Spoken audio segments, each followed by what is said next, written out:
All right. So we wanted to touch base here. Okay, before we even start, it got really crazy outside here.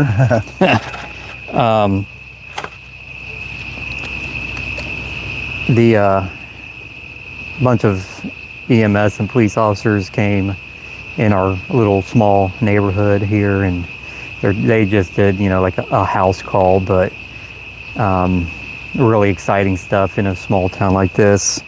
So we have the entire street in front of us just lit up with the blue and red lights and EMS and EMS. So who knows what kind of ruckus could go on right across here. So, but me and Jason here, we just finished up the late night talks at Elizabeth's grave, and we did it last night, and we were sitting here and we're just discussing on kind of what we saw and heard. So I was like, hey, let's just not talk about it. Let's go on live and just do it like that. So that's what we're doing. This is one of our last minute ideas. So, but yeah, the last night was interesting. I would say let's just start from the top of when we first arrived, how desolate and calm this creepy road was that we came down. Yeah, what was it? It was just eerie. The whole drive down this, I don't know, what was it, 2/3 of a mile or something long? 2/3 of a mile? Yeah. I mean, well, okay, the true issue was I wanted to get down there in like daylight and kind of just scout it out. I've been down to this cemetery before in daylight, but I wanted to go down there in daylight, but Jason failed to answer his phone at like 8:30, so we actually got into the cemetery, what was it, 10? It was probably 10:15, something like that. Yeah, so it was already dark.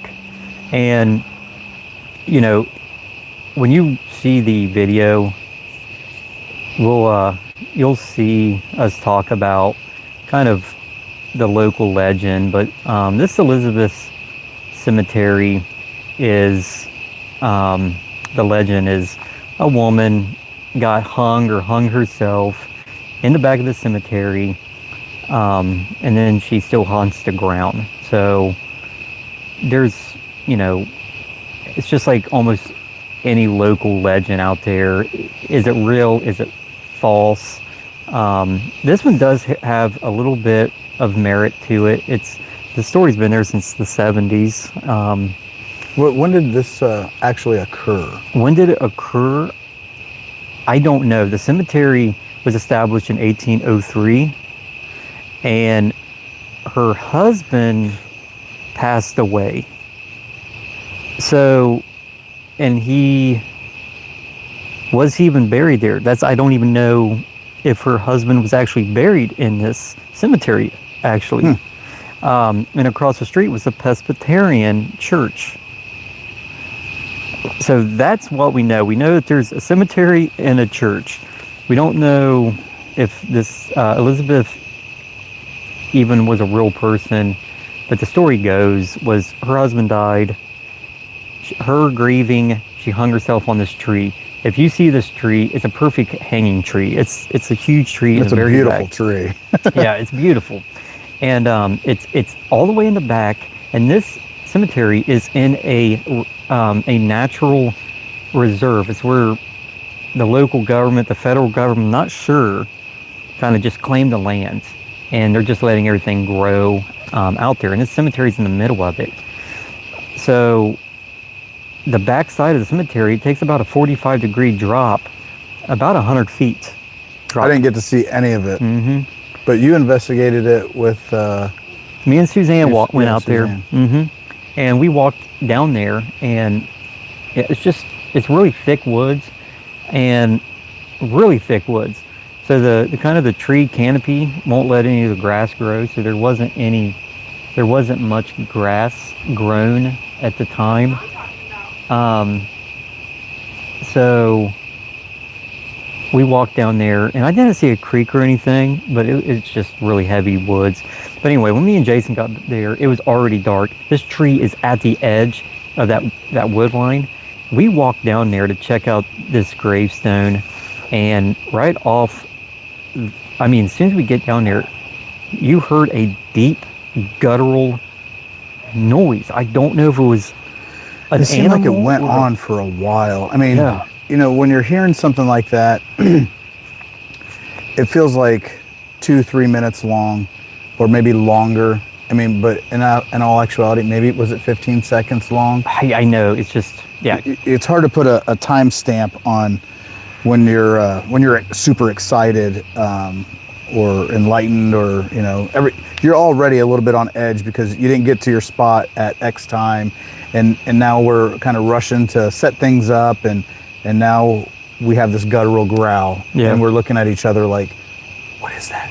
Yeah, yeah. It sort of started off. It was either quieter or in the distance, but the farther or the closer we got to this tree line, the louder it got. And I'm telling you, I did not want to take my eyes off of that tree line. I didn't want to turn my back. So It even seemed like it moved a little bit left to right. yeah. And I don't know if it was more of a voice or an animal noise. I don't know. I don't know what here in Ohio would make that kind of noise of a animal. But we were going to set our chairs up on that tree line. We decided to set our chairs up on the street and look at the stones in the graveyard from that perspective. When I say street, very, very narrow dirt gravel road, like a mile long. So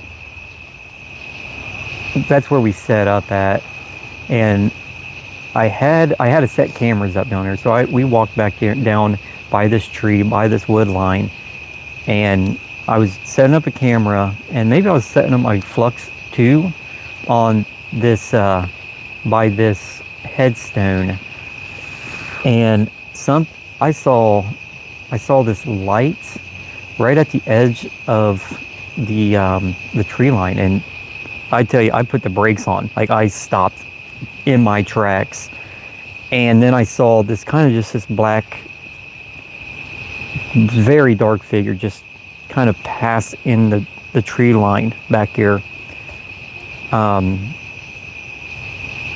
I mean, I kind of pushed through it, kept my eye on it, but I don't know, those woods were so thick.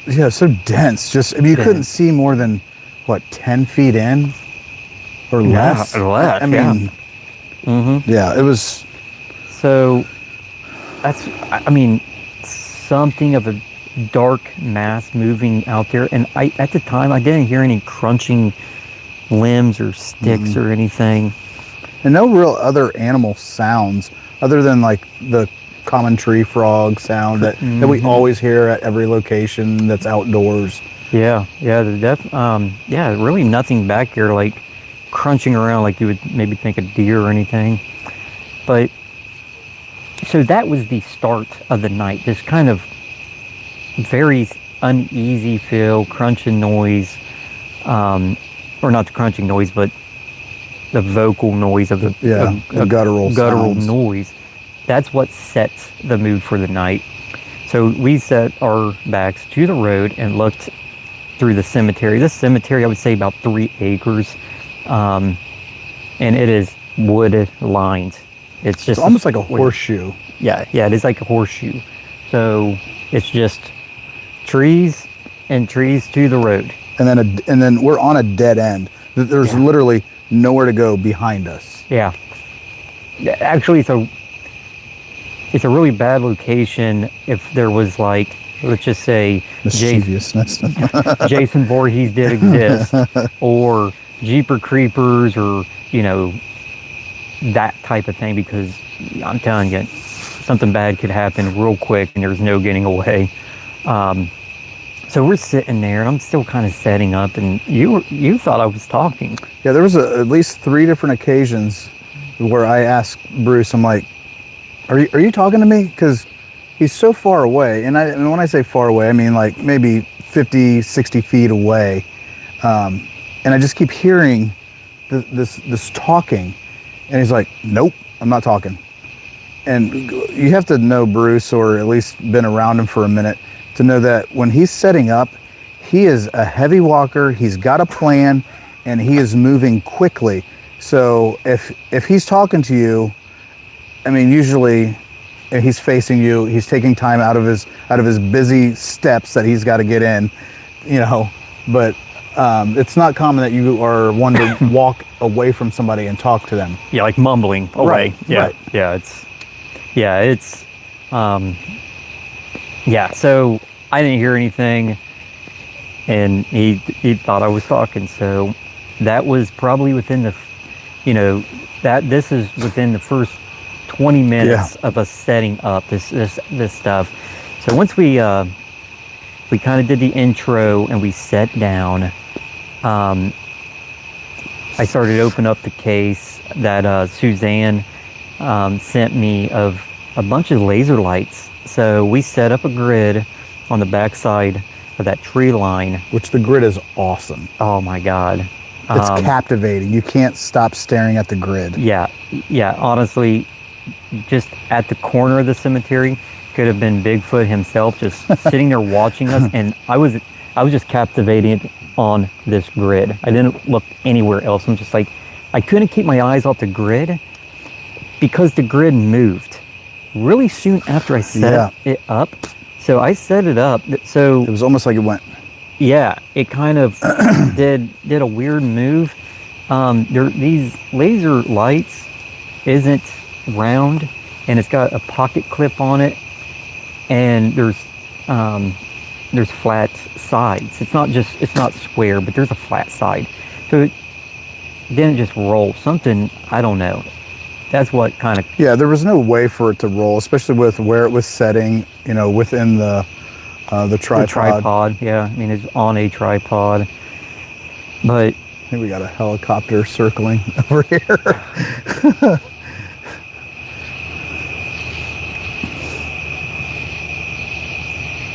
What's going on? Yeah, the ambulance just rolled up across the street. Yeah, it's just just a dude being a dude, I guess. Kind of wigging out.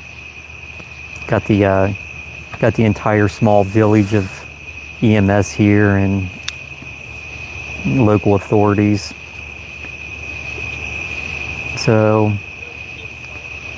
but well, at least he's walking. That's the guy right there. Yeah, we are looking at this guy getting into the EMS right now with 3 sheriffs behind him. It was kind of a domestic dispute or something. Dude's doing dude stuff, just getting upset, and he probably had him some Monster energy drink and punched a couple holes in the drywall. But we digress. Yeah. Anyway, but yeah, so right up the rip, this laser grid kind of shifted out there. So all attention's out there, and we kept on seeing something that broke the grid, breaking the grid. Mm-hmm. I mean, there wasn't much bug activity. No, we weren't fighting any sort of mosquitoes or any of those little tiny green bugs that land on you. And there really wasn't any moth activity. Yeah, and we are doing our live in IR light, and I tell you, bugs love IR. I don't know what it is. They love the IR. So if we're not seeing any bugs in between us and the camera, there's not much. Let's just say there wasn't much bugs, and still could be a moth, I guess, passing by. But something kept on breaking the laser grid. Don't know what it was. And I don't even know. There was, okay, we kept on seeing these weird lights. It almost, Yeah, the little red, and was a different green than what our grid green was. That would just show just little speck. yeah, it'd be in the woods out there. It'd just be a little speck of red. It looked, yeah, like Jason said, it looked like it was our laser light without the beam. It was just these, and it just happens. It's different in certain points. And I don't know if anybody out there has ever used a laser on like a handgun or a long range laser. It was almost like that without being able to see the trail going back to home base. Yeah, yeah.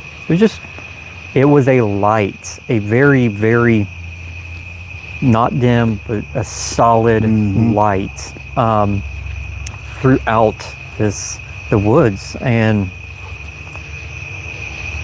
I don't know, and I caught it walking up to it. Like I was walking to it, setting up some equipment, and it would just appear. What I saw appear was more of like an amber color. Okay. But it wasn't like what you think of a phantom lantern or a light. It wasn't orbish. Every orb thing I've ever seen, and whether it's on a video or whatever, the orb is a good size. I mean, this was just literally a dot, pin dot size, like number 2 pencil, like. And it's okay. So we saw it before we set up any of the lasers. Correct. And then, okay, our laser set up, I'm thinking, okay, we could be seeing a laser reflection because, something's reflecting it and it's bouncing from here to there. But it was not the color of it. We had a red laser. We had a green. But you hadn't even set up the red grid. And we're seeing these red lights. So I'm gonna go walk behind here. Make sure it's actually doing something. Yeah. So, and I don't know, we spent over 2 hours there, and this is what me and Jason is slowly working to. We're making episodes, so we're calling this one episode 2. You should watch episode 1. That was in Massey Creek Cemetery, which is another cemetery way the hell off the beaten path. Yeah. It is so far. It's. I think this one that we went to was a little bit deeper. It might have been. Yeah. It could have been. Yeah, I think it was. But go watch that. It's episode 1, late night talks at Haunted Location on my on this YouTube page. So we made this one episode 2 at Elizabeth's grave, and we're going to start doing these more public and urban legend things, and we're just going to start calling them episodes. But what me and Jason's going to do and how we're going to investigate these places, we're really not investigating them. We ain't talking to anything that's out there. We're not conjuring up. We are doing exactly this. So in my belief, if there's going to be a haunting, it's going to be a residual haunting. Probably, better likelihood it's going to be residual. We don't have to conjure up residual. We don't have to work for residual. It is going to show itself no matter what. So that's what we're hoping. It's just we're letting these haunted locations just play its daily routine without our really involvement. Yeah, just strictly observation and chit chat, and like you said, just let it happen. Whatever is going to happen is going to happen. And with that being said, I think it's important that if people are going to do this sort of stuff that we're doing, that you really need to have the buddy system, especially if you're in the woods. The worst thing is that you fall, you get injured, and you can't get out. You're stuck there. Nobody knows you're there. You're using your phone, and it's away from you because you wanted to go scout another little area. But we work pretty well together as far as having each other's back. Whether whether he's setting up, I'm watching him, or if I'm setting up something, he knows exactly where I'm at, type deal. You just never know, especially with how far these places are off the beaten path. Anybody could stroll up. That's a nefarious person. You don't really know what they're up to. We know what we're doing. They have no clue what we're doing. We don't know what they're doing. It's just one of those. It is, yeah. It can turn ugly really quick, and it's not going to be anything ghost or paranormal that's going to cause an issue. It's going to be the living. So yeah, if you're going to do it, look up the laws. Make sure you're allowed to be there. We're not sneaking into anywhere. Not jumping fences. Not jumping fences. We get permission, or on this topic, it's where hopefully anybody can stroll up and do an investigation. That's kind of my goal, because there's a lot of people that don't want to go out there and pay a shit ton of money to go into these what if houses are haunted. We all like late night kind of investigations, free. These places that we're going to go, where you got permission, or it's just open to the public around the clock. So, and like Jason said, I mean, there's two of us. We haven't got into a lot of deep woods activity on this the episode, but once we do, the worst one is the river. The river was, I don't think that was bad to me, because we did in the day. I would say the river, we're talking about the Loveland frog investigation at night. There's just an element of danger and complete black that you can't really put your finger on. You've got the water situation. You got you don't know how close you are to land. I was not expecting that kind of blackness, that substance, that thickness. I was thinking, we go out in the woods at night. If and when you do investigate with me, you know that I hate lights. I hate flashlights, and I love them. Yeah. I can't do it. This is Mr. Red Light everywhere he goes. Yeah. I let my night vision work, and that's what I was hoping at on this kayak investigation. My night vision, the whole black and white, I can see. Hell no. It was like damn near in a cave. Yeah. You couldn't see the end of your kayak. All you heard was running water, loud. So, yes, we are, me and Jason, we're trained professionals.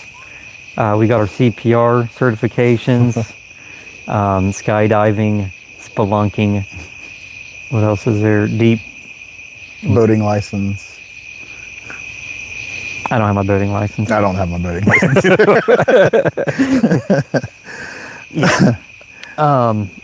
But yeah, it's do not repeat what we do.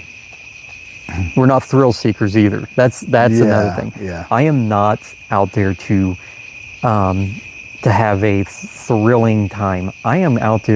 We are out there to catch something on video.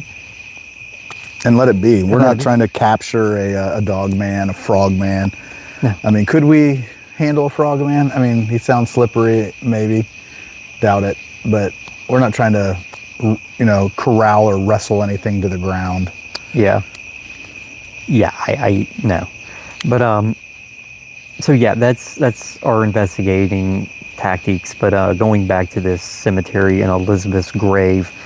So we're sitting there, we're seeing these little bit lights, and I'm telling you what, the the uh, the Massey Creek Investigation Cemetery, it was comfortable compared to what we just went through.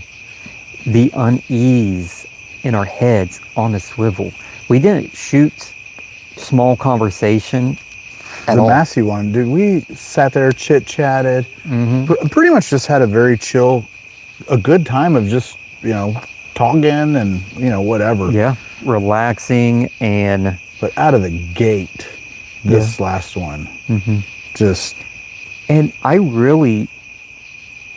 just don't buy into these local haunted lores of anything. I mean, there's just, so many people there's so many claims, and a lot of them are, kids and just having a good time and scaring each other.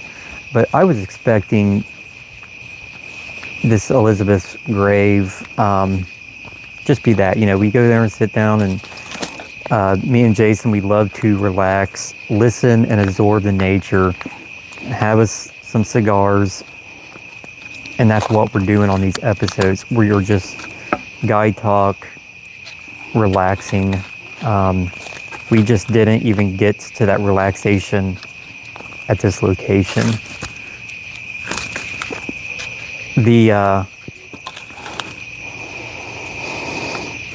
So after the lights, Jason brought up a really interesting comment when we heard something. We finally actually heard something that was coming in the woods. It was such an odd noise, and I wasn't guessing at that point. Jason beat me to the guess. He said, is it a wagon? it literally sounded like a wagon coming down not a dirt, but a rocky path. And I am like, and I'm hearing it. I'm like, it sounds like old metal, Rickety. or wooden. Yeah, just something that's very rigid. It sounded like a wagon going down a gravel path in the woods on this 45-degree slope down there. And once he said that, it reminded me of a story I think Suzanne brought up, and I looked into it also. Suzanne, by the way, my ex-followers know Suzanne, but the YouTube people might be new to Suzanne. Suzanne lives down south, and we're up here northern Ohio. She does a lot of my research. You can see her on the Ross investigation. She comes up here, she does investigations, and she does the majority of our research. She does deep dive in researching before we head out to investigations. So she told me, Jason had no idea, that there was a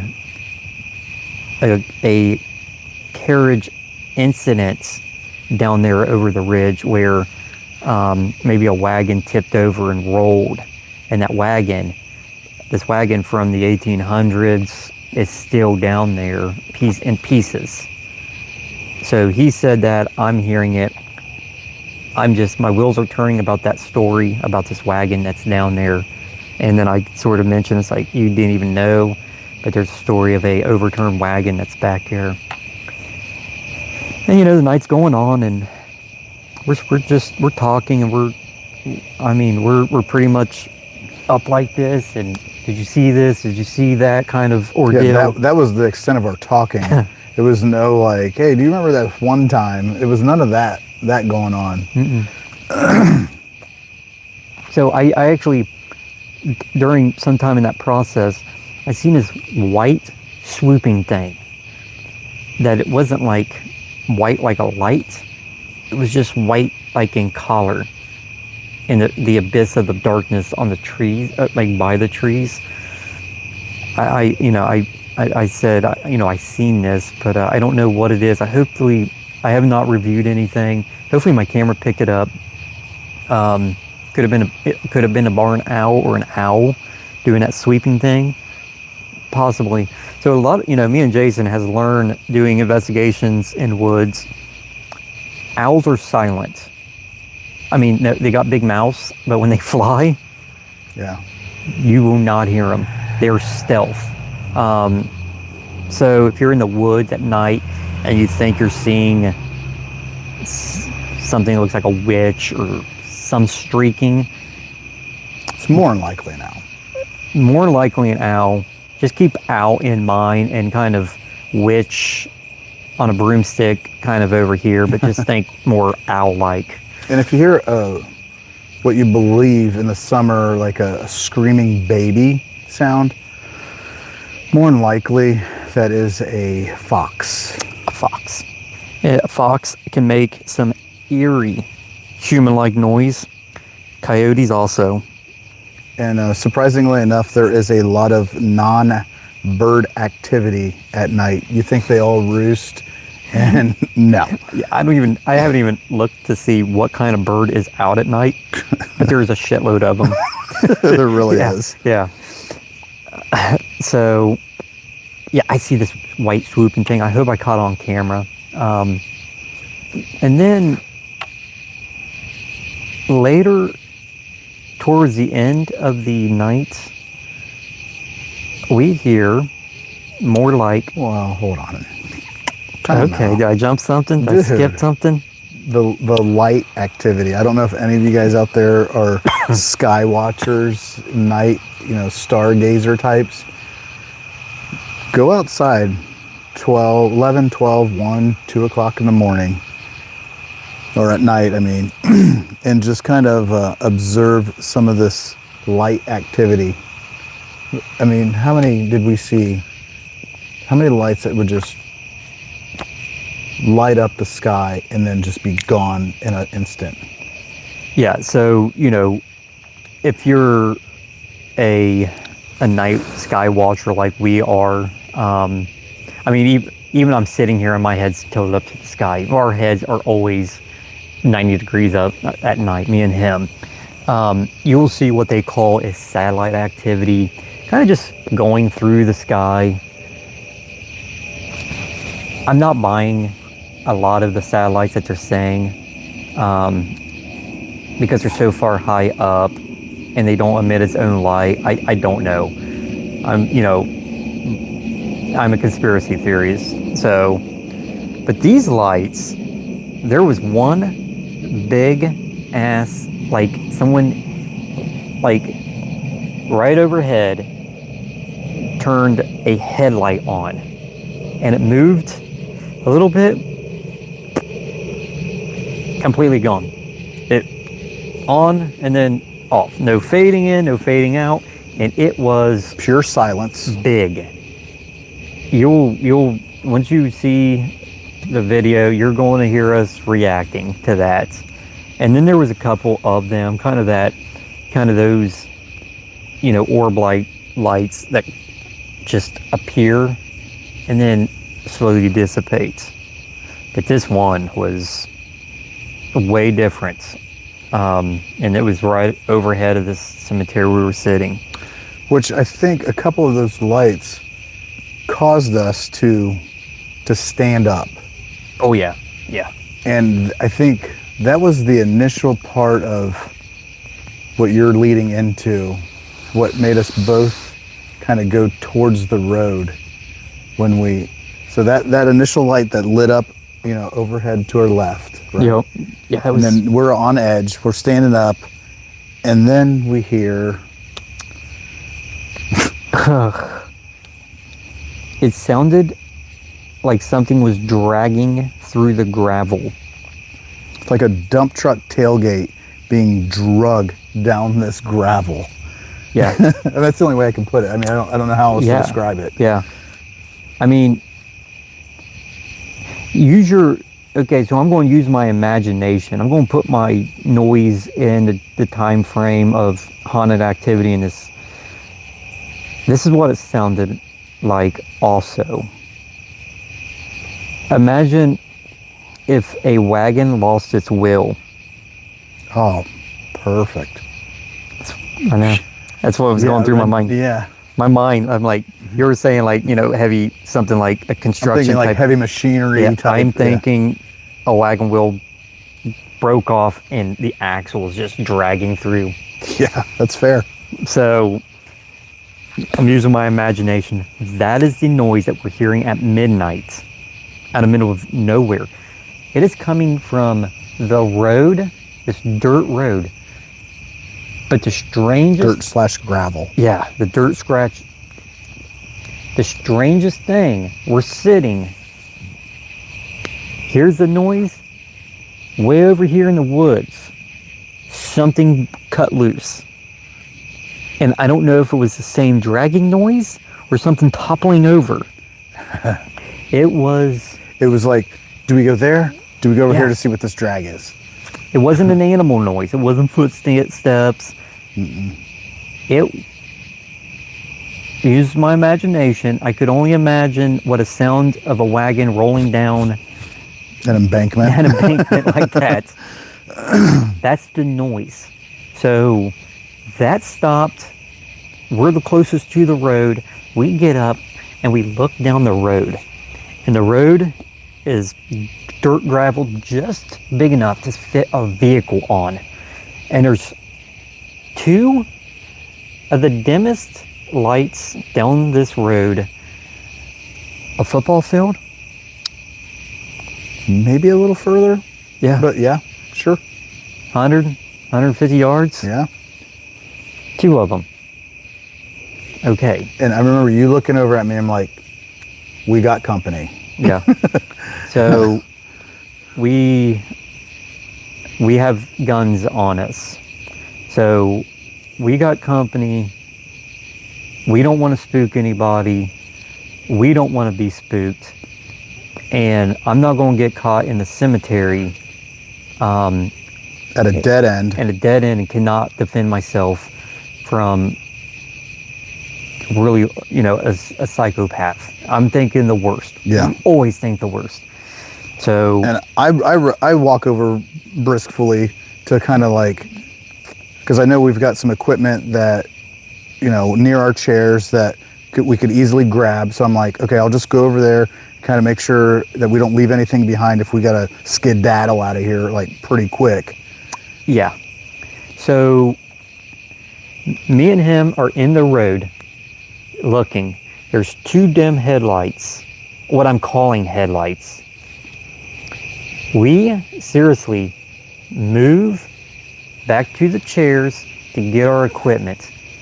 We are blinded by a wall of trees right at the edge. So where our vantage point is, we can't see the headlights at all. You won't even know if there was a vehicle down there. So as soon as we got off the road, we're going to our chairs.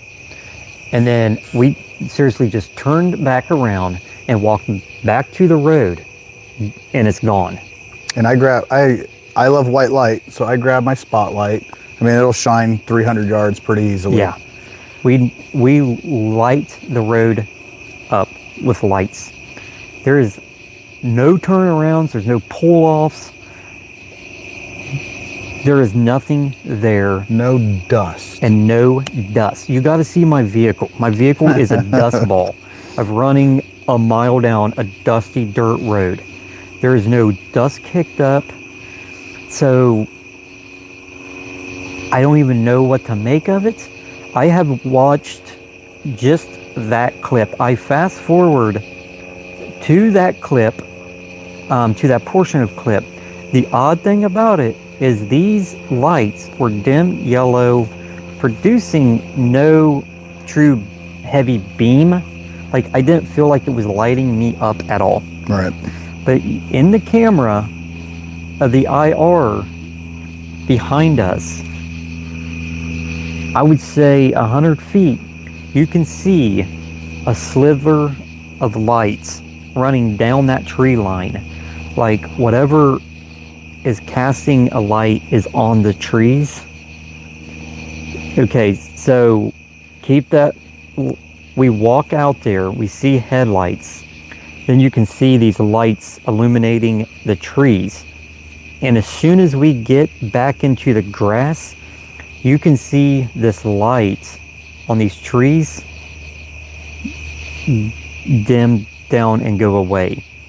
It didn't turn like a vehicle. It didn't move off course. It just dimmed. It dissipated and disappeared. We didn't see the lights at all on these trees. Jason mentioned you might have. Did you see? The only light that what I was trying to tell you before we were like, dude, we've got to talk about this. We got to go live and talk about this situation. So on that corner was the only spot that I had seen light. I didn't see any light when it dimmed down, but that tree line right there on the corner before you kind of come into the cemetery was the light that I seen on that edge. Yeah. You can see it on our camera, the light. Oh, you can see the light. You can. Oh, I didn't know that. You didn't. Yeah, so that is how I know there was a light, because in the footage you see that light. You see that light appear when we walk into the road, and as soon as we get off the road, it dissipated. Like it literally just turned its headlights off. We went from the road to our chairs and back to the road within 5 seconds. Oh yeah, it was fairly quick, because I'm like, man, I gotta grab a light. A light. We are these high-powered lights that we got. We nailed it. There was nothing in this road. There's no dust kicked up at all. You are not driving anything on that road without kicking up dust. And like I said, it's enough to fit a car. There's nowhere to go. Yeah. So if someone turned around, it was a hell of a 6-point turnaround. I mean, it's not even possible. Yeah. And this is at midnight, and whatever the hell that noise was that leading up to that was so loud. I couldn't believe it. Yeah. I mean, when we're sitting in pure silence, I mean, the sound is deafening. Like, that's all you can hear is that sound from this left-hand side and way over here on your right. And it's not echoing, because I don't know if you know this, but you can't yell in a forest and it echo. It gets lost. Yeah. There's really so not. I know that the sound wasn't bouncing off of anything, because it's just wood line, tree line all the way around, forest basically. Yeah. And it was an isolated noise, a pockets that was going here and here. And I don't know if it was the same noise. I don't think it was the same. It didn't sound to me the same noise, because I don't know if I was just so hyper focused on the left-hand side noise, but it was definitely more faint, not the same style noise on the left. Yeah. I mean, I don't want to have another story. We have a bunch of stories. We have a bunch of claims. I hope that we got some stuff on video. Right. Because then it's just us, another story. A spooky tale of whatever. Yeah. But I mean, in this, I've been doing paranormal investigating for a very long time in extreme areas. Jason's been on board. What, a year, half a year? Yeah. We've been going into some of these locations, and I'm going to have to say this one was a very good one, where it was just unease. Well, the one thing that you didn't even bring up is, I think we were starting to pack up. What were we starting to pack up? You know that you have that little box, I forget, it lights up red and blue and green or whatever? Yeah, the Flux 2. The Flux 2. Mm-hmm. Remember when we went down there and the tree, there's this tree limb and the big tree that we were discussing from the very beginning. It had some low-hanging branches. By the way, there was no wind. I mean, you can see when we're smoking cigars that it's not just blowing across a direction. But that tree limb, that low-hanging limb, was like moving, and Bruce was literally like, Yeah. Yeah. Yeah. "Oh my!" Yeah, that limb was odd.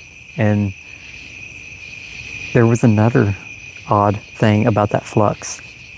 So when the flux is sitting there not picking up, so if you're not familiar with the flux, it's this little triangle. And each side has a motion sensor. It's got a left side and a right side motion sensor. And on the sensors, there's a red light and a green light. So if this sensor goes off, green light. This one goes off, red light. Now, when it's not going off and there's no activity, it's just slowly flashing this purplish light. It's just doing this. Like just slowly pulsating. The odd thing about it is it vanished. It vanished multiple times that night. That pulsating blue light went this. Where's the light? Where is it? It literally just went nothing. Really odd is when it did come back, it was Stark red. yeah. And I mean, this, we're watching it 50 yards, 30, 50 yards away. Yeah, 50. I'd say 50, 60. Yeah. 50, I mean, 60, it was far. And it was kind of maybe down a hill too. So we can see it, but it was sitting on top of that Elizabeth stone, which is also a very weird thing that you were telling. Did you see the dime? Did you see there was a dime on there? Okay. I thought maybe you placed the dime on there, and I'm like, I thought you weren't into placing money on stones, and I'm like, no.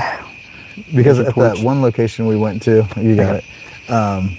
There was coins all over headstones. There's old ones where you barely can even read them. I don't even know what is the lore behind the money on headstones. I don't know. Miss Tombstone. That's what I need to get a hold of. Old tombs.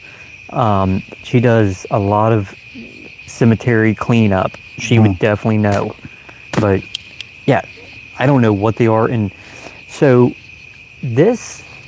one of the stories is this Elizabeth. Okay, so this particular Elizabeth that we're talking about that was hung or hung herself, where the story comes from, her headstone was actually at the front of the cemetery entrance. Well, it's been torn down, broken off. It's not there anymore. And she is one of 13 to 15 Elizabeths that is buried out on this property. Which is an absurd amount of Elizabeths. Yeah, yeah. It'd be different if you were in Italy and there was 30 Anns and 70 Maries, you know what I mean? Yeah, yeah. For a guy named Anthony. Right. So, yeah, she's one out of 13 to 15 Elizabeths that is buried on this property. And the story is, if you move a headstone, there is a headstone underneath this hanging tree, plain as day, it's Elizabeth. And it's toppled down and the writing's on top. It's Elizabeth. Me and Suzanne went down there in the daytime and completely debunked this headstone.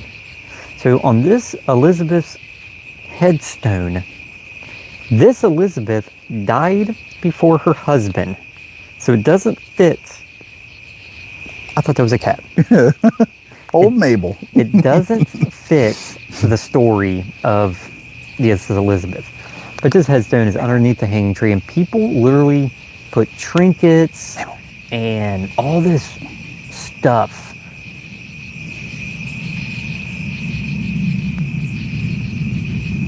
It's Kayla. I think she let my dogs out. Thinking that this is the headstone of Elizabeth, and it's the wrong Elizabeth. But where am I going with this story? That's where I put this Flux 2. Flux 2 is on beside this headstone. Another thing is how me and Jason is doing these investigations at these cemeteries. We do it as respectful as we possibly can. because this is a resting place. Cemeteries aren't local dive bars. These places are where people die. They're the final sleeping, resting. They're Yeah. resting. That's why we're not out there with chicken legs and dice and conjuring up and doing speaking. We ain't doing that. We're not conversating. We're not resting things like our feet on stones. We're Yeah. not stepping on them. We're walking around. We're trying, like you said, we're trying to be as respectful as possible to the property. We just don't want to ever be associated with any sort of vandals or. And that's what is unreal. This cemetery, like I said, it's 1800s. I don't know how many people were throughout time, and the reason why someone busted all of these gravestones up. I'm telling you what, I wouldn't have looked into that when they were torn up, because it had to be multiple incidents. Mm-hmm. Because this housed 200, I've heard, 200 to 300 headstones. There is only about 50 there now, and those 50 are broken up. Yeah. There's only one. It's the original landowner. He's a McCoy. That big massive one. That big and somebody massive one. tagged the back of Yep. it. Someone spray painted the back of this. And where I'm sitting at, there's a broken up headstone, beer glass all over. Like someone was just literally breaking beer bottles on headstones.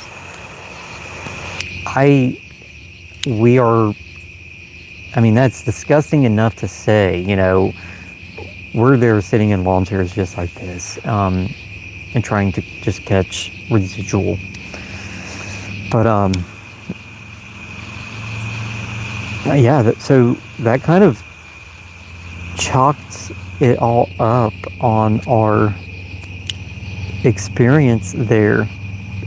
That was pretty much all of it in a nutshell. But like you said, we were very on edge straight off the rip. Yeah. I didn't sit like this more than 10 minutes. It was this. It was this. I would get settled and like, okay, I can be settled. I'm like, did you see that? And I'm like, no, Yeah. what about that?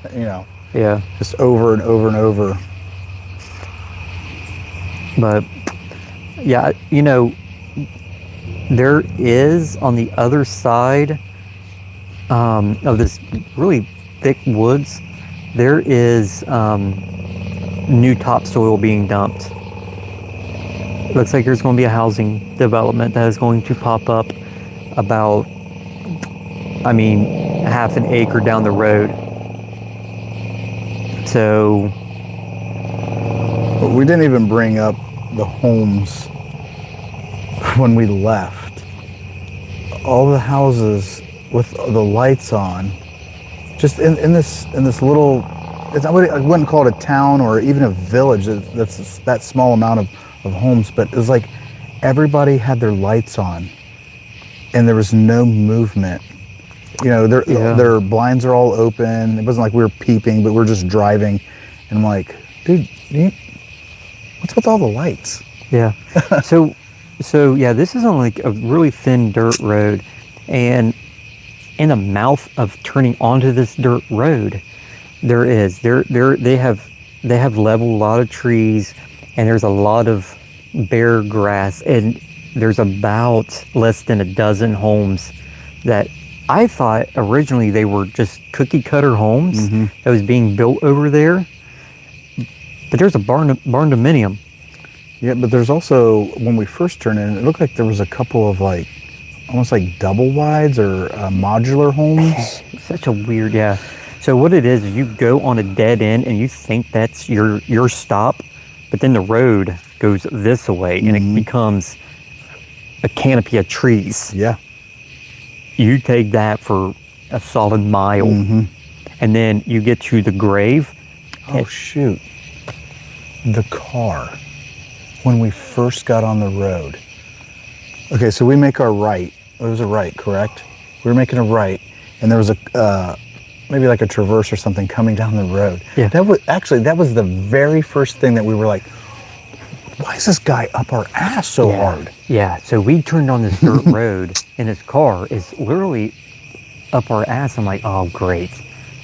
They got to be going down to do an investigating at Elizabeth's grave. So we're like, man, shit. We drove all the way out here, now we're going to have to drive back. Well, this car slowly just kind of tailed off of me. Yeah, I mean, we were, what, 50 yards ahead of him at one point? And it pulled off before we got very deep back here. And I don't know. But it was just weird because they were... I did see that car going back. Oh, did you really? Yeah, it was parked at a house. Oh, okay. It was actually going to a house. He lived in that barndominium. Because when I looked back up, I was like, in my mind, I'm like, is that a ghost car? Because it is gone. It pulled right off. And when we were coming back, I did see it at that barndominium. Okay. Yeah. But yeah, like these new home construction houses, they had enough electric on them to keep the interior lights on, which I could keep out vandals maybe. Yeah. They were home or something. Yeah. I don't know. It's like, but what was that movie where those people, they had their masks on? Strangers? Was it Strangers? And they like break into this home, and they all had this creepy like animal style masks on or whatever. You know what I'm talking about? I think it was called Strangers. And I think it's based on a true event. I think it is, but this road had that vibe to it. Oh yeah, so this road is in Chillicothe, Ohio, on the outskirts of it. The missing women report in Chillicothe is very unsettling.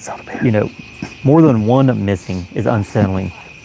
There is a lot. I don't know the number, but I want to say through the the 90s up to now, probably 50 or so missing women.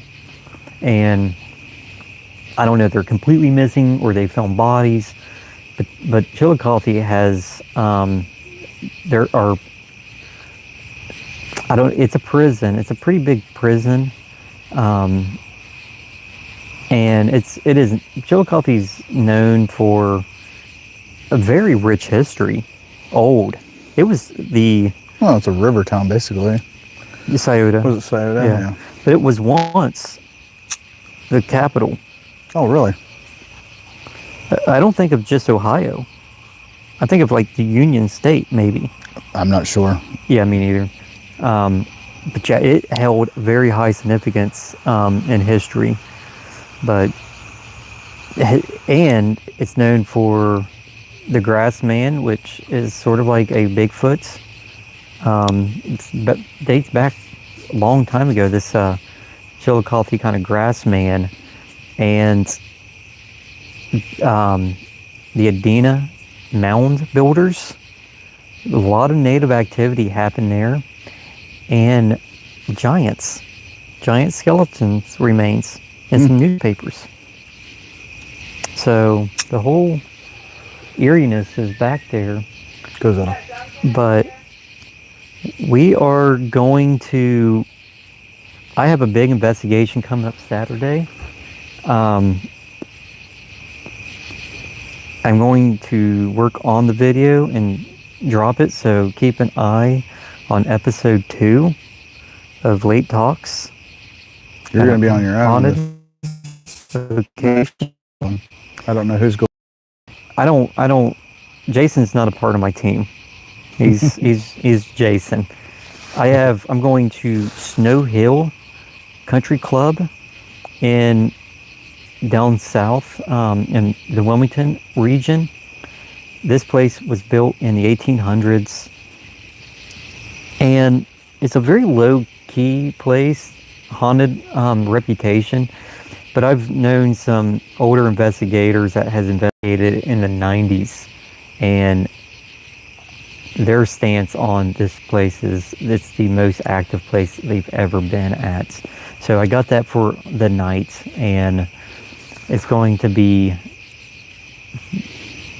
I'm going to try to maybe 4. And if you ever investigate with me, you know I like small groups. So I I think I'm gonna I'm keep not on your count. team.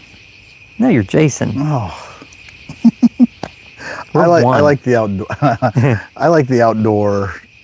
I can get away from the situation type Yeah. of It's odd because, like I said, me and him and my other investigator, great friend, AJ, solid dude, great investigator. Lousy on picking his phone up. Me, us three, we do the let's backpack and get the deep on and go on excursion. let's just say he is a mountain of a man. Yeah, if Big old dude. yeah, if Sasquatch comes, if Bigfoot comes and sees AJ, Sasquatch just might He'll be like, hug him. brother. Yeah, dad, where you been? Yeah, but a lot of ghost investigators, granted, don't like to go and pick up ticks and get ate alive by mosquitoes and bust their asses and fall in water.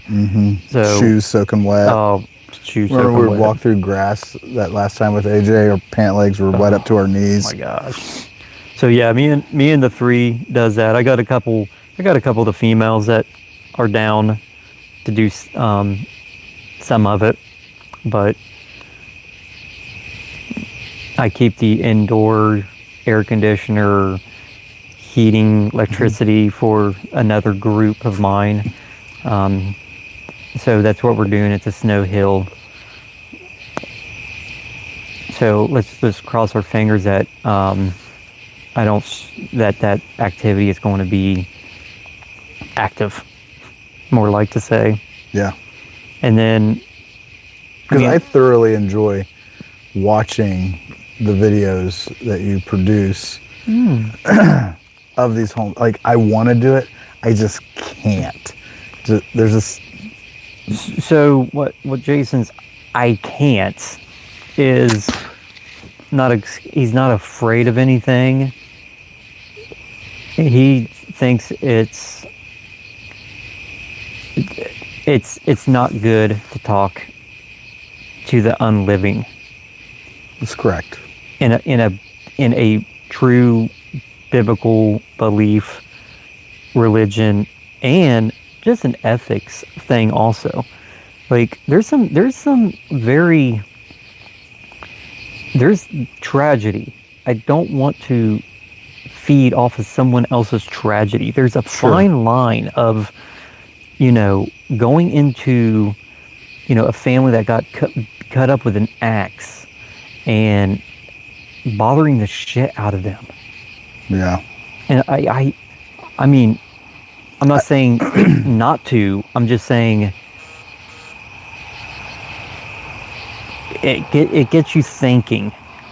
And once you do think that, it's either you do or you don't. And necromancy, talking to the dead.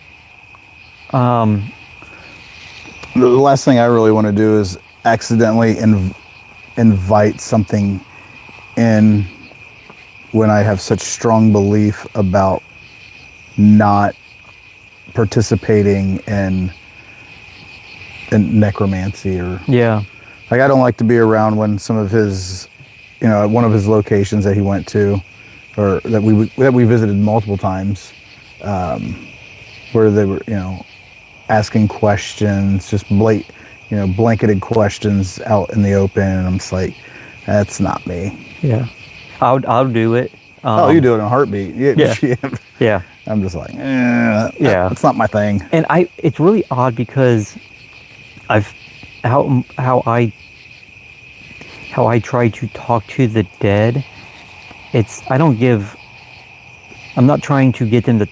I'm trying to get them to talk to me, but I'm doing it as more of a shared relationship. Like I possibly can help them out. Yeah, like what happened to you? Like almost like a therapist type discussion. Yes. And been doing it like that for years and years and years. I've not, this whole demon stuff, there is demons out there, most definitely. But are they residing in homes? I haven't encountered anything like this. I have went to locations that was just deemed haunted by a demon, and I go in there and I take a nap. Literally, like, so, yeah, you know, there's, the paranormal is just that. It's just paranormal. And there's some aspects to it I would like just to call normal. Now, the UFO, the light anomaly activity, that's not paranormal. That shit is normal. Yeah, because it's always been happening. Yeah, it's Just, are you observant enough to want to view it? Yeah, and the ghost, these ghost hauntings, I don't consider that paranormal anymore.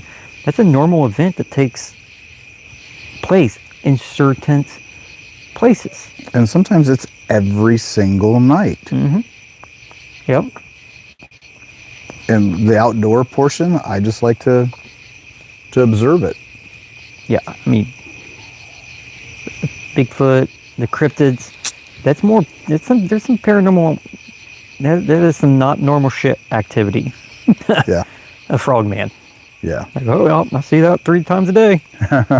4 foot, slimy, stinking, you know, frogman. But I think it's it. Yeah.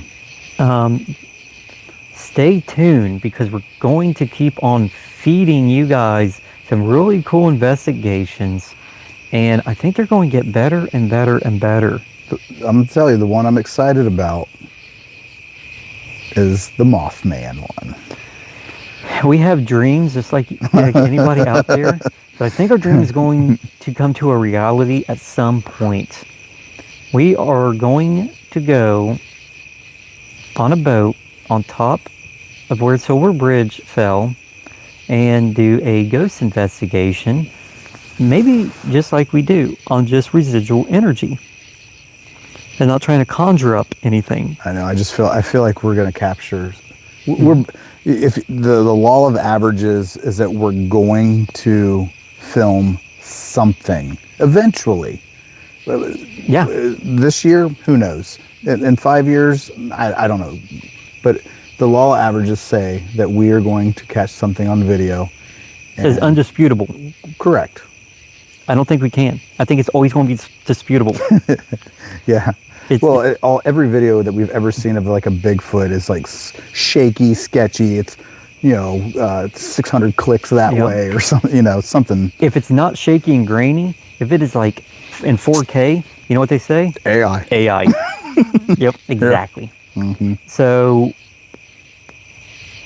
I mean, we just left Massey Creek. We were doing a live, not paying it, just talking like we are. We picked up a really strange silhouette. Jason saw something move. We hit it with a flashlight. We actually didn't see it on the naked eye, but it casted a shadow on a gravestone. Suzanne is the one that caught it in the review. We had no clue. Suzanne's like, circle it, send it to me. Looking at it, it seriously looks child-like walking a dog. It was eerie. But it was eerie to me after the fact because I lived it and didn't know it happened. Mm-hmm. And it was a shadow. Shadow of what? I don't know. Yeah. It looked like a small child. Yeah. I mean, so it's very disputable. Look at it. It's on episode 1, Massey Creek. I can't give you a timestamp. It's in my shorts. So look through my shorts on YouTube. It's interesting. Pick it apart, because that's why we're here. We're not here to try to convince you that this is a ghost until it's really convincing to us. We need people out there to pick it apart. And that's the whole give and take routine of paranormal. You need somebody to debunk it and just dissect it.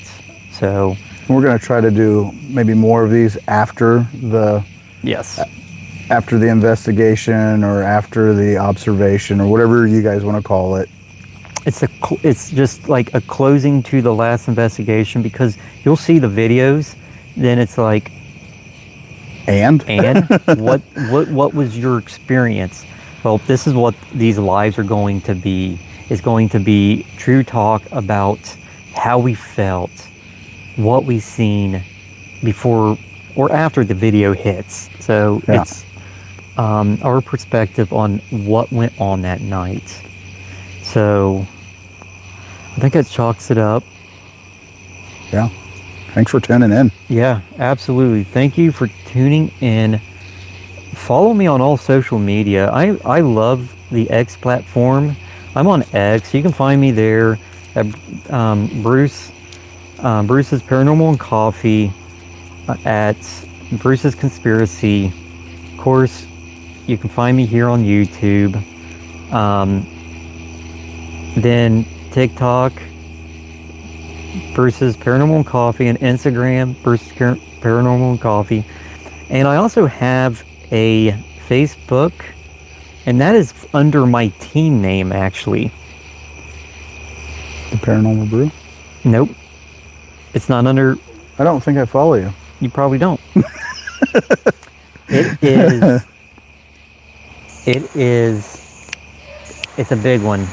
Short for... It's the Paranormal Research Society and Investigation... Investigative Society. The Paranormal Research and Investigative Society. It's a big one. So I'm not so active on the Facebook side of things, but X definitely, YouTube definitely, Instagram, I'm on it. I kind of try to share some stuff, and then TikTok also. I found some incredible people on TikTok. It's kind of weird. I thought TikTok was dying. I thought it was just for more kind of kids, like, but there is a strong paranormal people groups and podcasters on TikTok. These people have like some lure to something that's within 3-hour drive or 4-hour drive. Yes. Let us know. We'll have Suzanne research it, and we're not going to tell you when we're going. Yeah, we don't want like that. Yeah, we don't want to spoil the spot. Tell you the truth, but I think I've got a couple people here in Ohio that I have recently just met through TikTok, and what they do is urban legends. That's so awesome. I love urban legends. Yep. And I have one woman, she digs very deep into it, and I think we're going to collab here real soon. Nice. Yeah. Yep. So I messaged her today, and I was like, hey, I was going to invite you to the Elizabeth Gray, but I just thought it might be creepy. I haven't met you. Two dudes in a cemetery. Yeah. And a dead-end road to nowhere. Road. You get that whole chop, chop, chop, kill, kill, kill vibe out of it. Yeah. But creepy. Yeah, she's got a hell of a following. Nice. Yeah. So keep tuned in, keep following, smash that subscribe, hit the bell, like it, share it. Let's grow this paranormal family. Let's regrow this calmness in the paranormal investigation. Yeah. You got to love the non-scare tactic approach that you have. Yeah. Let's do it old man style. Granite the Gray. Let's reel it in and do it more methodical, scientific, and follow us and join us on a journey. Yep. Nice. So thanks for tuning in. This is Bruce, Jason at the Paranormal Brew. Good night. And until the next time.